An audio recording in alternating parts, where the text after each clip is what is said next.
Good morning. Happy Monday. Y'all, we got to talk about this book. We've got to talk about this book. Done and Dusted by Lyla Sage. um I didn't know what I was getting into. Oh my gosh. A sweet slow burn. It definitely was until it wasn't. I did not take notes on this one like I did for the rom-commers. Again, Done and Dusted by Lyla Sage. And on the back, we're going to read that. She's off limits, but he's never been good at following the rules. Discover the sizzling small-town brother's best friend romance, now in a special edition, with an exclusive sneak peek at the next book in the series and a Q&A with the author. I did not read the Q&A or the sneak peek for the next one. Just so a heads up, I will, be reading the next. There's 2 more in the series. And I did look at Lyla Sage's Instagram, and I found out that it's been optioned for TV or something.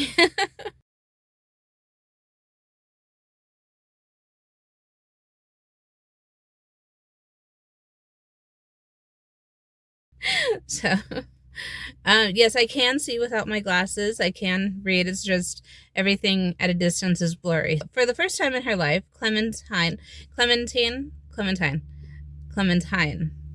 Emmy Ryder has no idea what she's doing. She's accomplished everything on her to-do list. She left her small hometown of Meadowlark, Wyoming, went to college, and made a career for herself by doing her favorite thing, riding horses. But after an accident makes it impossible for her to get back into the saddle, she has no choice but to return to the hometown she always wanted to escape. Luke Brooks is Meadowlark's most notorious bad boy, bar owner, and bachelor. He's also the unofficial 5th member of the Ryder family. As Emmy's older brother's best friend, Luke spent most of his childhood antagonizing her. It's been years since he's seen her, but when she walks into his bar and back into his life, he can't take his eyes off her. Against his better judgment, he wants to do a whole lot more than just look at her. Emmy's got too much on her mind to think about romance, and Luke knows he should stay away from his best friend's younger sister. But what if Luke is just what Emmy needs to get her spark back? Or will they both go up in flames? Okay, so Rebel Blue Ranch, that's her dad's ranch. That's Emmy's dad's ranch. And yes, visit your library. I'm a big supporter of libraries. So I think I should have known. I mentioned when I unwrapped it that the cover was illustrated. Now, I should have known that would mean that that this was a novel with some spicy content. I should have known that. So let's go to my notes, because I wanted this to be a shorter video. The last one was really long. Okay, so this book was spicy. It was all the spicy. It was all the spicy that you expect from all the books that I've written. And it was really shocking. It was shocking. I was blushing. It felt like I walked in on, somebody. It was a lot. And, oh my goodness. I had to take it in stride, because, once they cross that line, they don't stop crossing that line. And that's just Hey guys, so I filmed the video this morning and I edited, but there's no internet, so I can't upload, which is a good thing, because there's 2 things that I noticed in my editing that I did not cover that I wanted to cover. So the first was in the spice. They both have to do with spice. The first is consent, and the second is protection. There's a lot of wind out here. I'm at home. I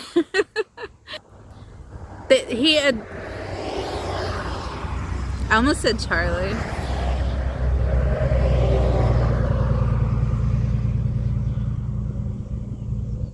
he addressed the issue of protection and consent both. She is on birth control, but he was not willing to go forward without protection.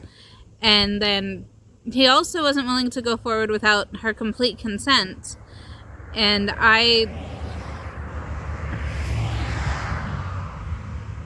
don't know how often that's addressed in novels nowadays, but I wanted to say that I really appreciated that.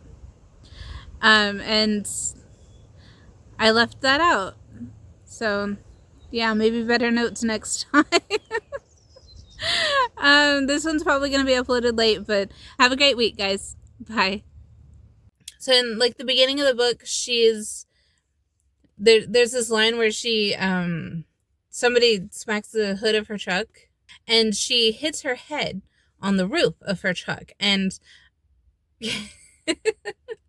and I was questioning, like, what kind of truck is she driving that she's gonna hit the roof of her truck? Or how tall is she? So I think it said in here that she was like 5'9", somewhere in there. She's a taller girl. I'm 5'2". I drive a Dodge Ram, and there's no chance of me ever hitting the roof of my pickup truck. No matter how startled I get, I'd have to jump like 18 inches to hit it. And then this is a really pretty place to record, but there's so many people here, and I'm trying not to get them in the video.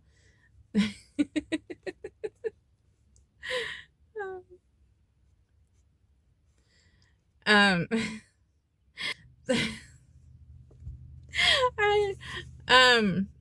so I think she was 5'9" in the book, but her truck, like 2 pages later, it mentions what kind of truck she drives, and it's a 91 GMC Cyclone, which it's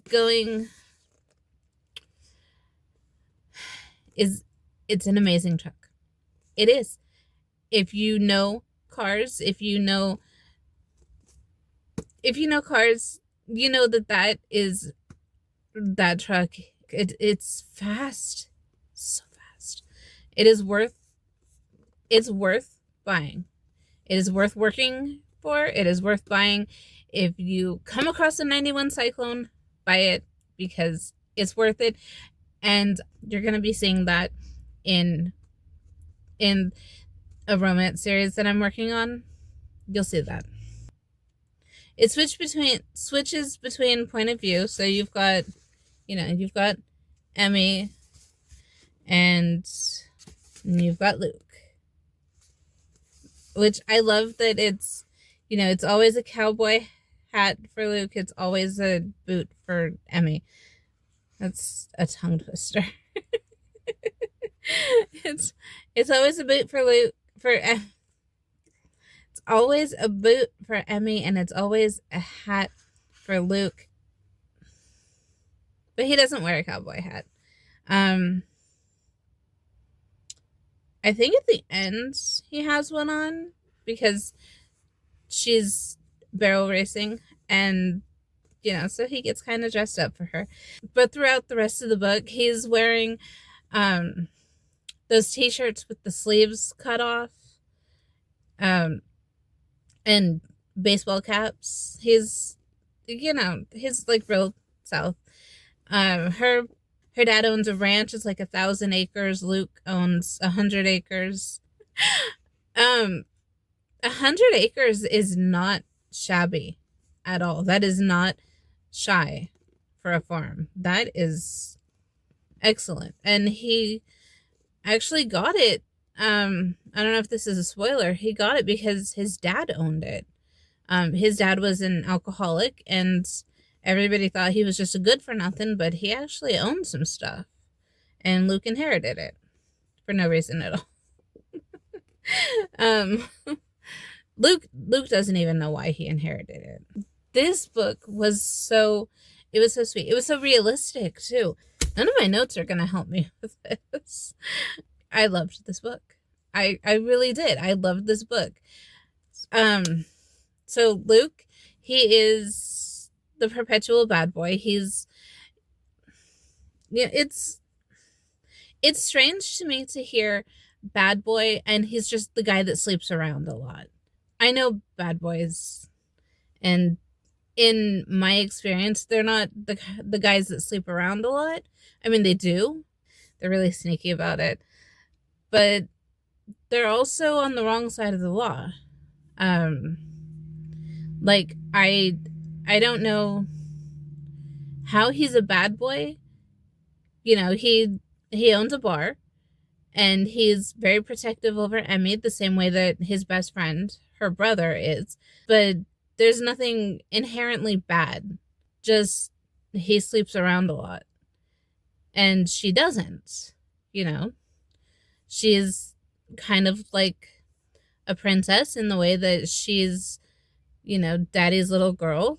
She's the only girl in the family, and everybody looks out for her. And like in their eyes, she can do no wrong. Like she doesn't even try to do anything wrong. Her best friend, you know, they look at her like she's a bad seed, but I don't know. I don't see that about Luke. He's not a bad boy. He's just, you know, I think there's a better term for it than bad boy, because he's not. Emmy is, she just came back to town. She left the barrel racing circuit, the horse riding circuit. She had an incident and she's traumatized by it. And it's really sweet that Luke is helping her to like overcome these issues that she's had. There is one point where they're getting in, I think they were getting into his truck, or he was looking at her, and she had toned arms. And I was wondering, like, all the months that she's been not riding horses and just sitting around her house doing nothing, how are her arms still toned? Like, she's not hitting the gym, she's not doing anything. She's just sitting around watching Sweet Home Alabama and, I don't know, eating ice cream or something. Like, I don't think her arms would still be toned after that, but between that and there's one line on page 90. So what do you need, sugar? And I think that one, what do you need, sugar? I replayed those words in my head over and over again, which is not a direct quote from what he said. A few pages before that, he said, anything, sugar. And so it's, I don't know if that was an editorial change, if he was, you know, if he had previously said, what do you need? And, you know, that she changed it up in editing. Other than that, the book was perfect. The romance was, it was really believable. Just from the first moment, they're together all the time. When they're not together, they're thinking about each other. He wants to help her. He wants to be friends. He wants to help heal her. He's there for her. And she doesn't hate him. I think the common view of him and her is that she hates him, but she doesn't. She's just keeping her distance. Yeah. But from the moment they lay eyes on each other, they basically want to be together, but they also understand that her brother is going to be completely against that, and maybe other people will be too, because it's supposed to be bad boy, good girl, but he's really, really great. You know, he's helping out with the farm. He's not a bad boy.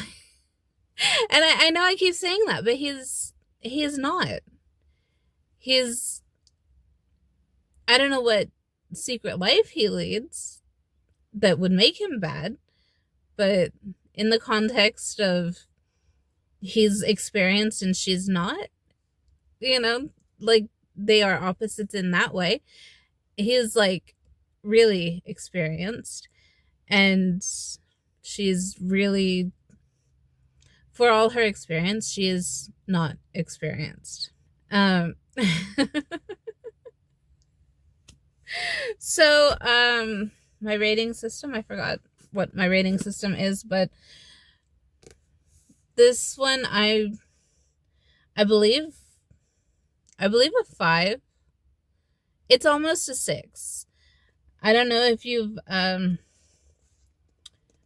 seen the price of books. This one is $17.99 in the US and $24.95 in Canada. I cannot afford to buy this book.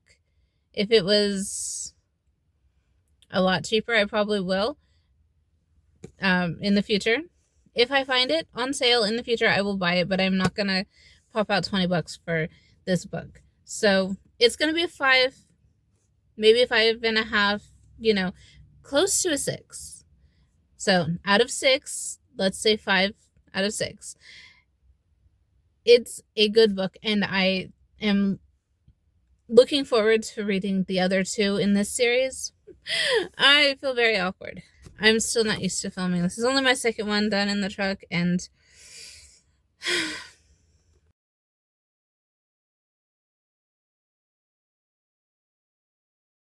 well, this one was published in 2023, so the other 2 are out. I've seen them at my library. Last week was National Library Week, and if you're not somebody who visits your library, please go and do that, because libraries really need as many people giving them attention as possible. I'm going to come out with a video about Arkansas and the library system, what's going on with that here, because I am in Arkansas. I hope it's okay that I wait until people pass before I start speaking again. But yeah, the library system in Arkansas is being threatened. And there's already the stereotype that Arkansas is backwoods, uneducated. This really needs attention. People need to pay attention to that. I will see you Friday. My kids are actually going to pick out my books from now on. I have no idea what they're going to pick. I will give them the stipulation that I don't want to have anything that's over 350 pages. I think they're going to do a pretty good job. I can read 400 pages in a weekend, but also, it's going to be Easter weekend. So we'll see. Maybe keep it on the shorter side. Shorter side for Easter, But so I'm letting them look through the adult section. So that's going to be the, fiction, mystery, sci-fi. And then they also have access to the YA section. My 12-year-old is very particular about books and what kind of content they do and don't have. So we'll see, I guess. We'll see. Thanks for sticking around, and I'll see you in the next one. Bye. There's a lot of birds out right now. It's morning. Morning in the country. There's lots of birds.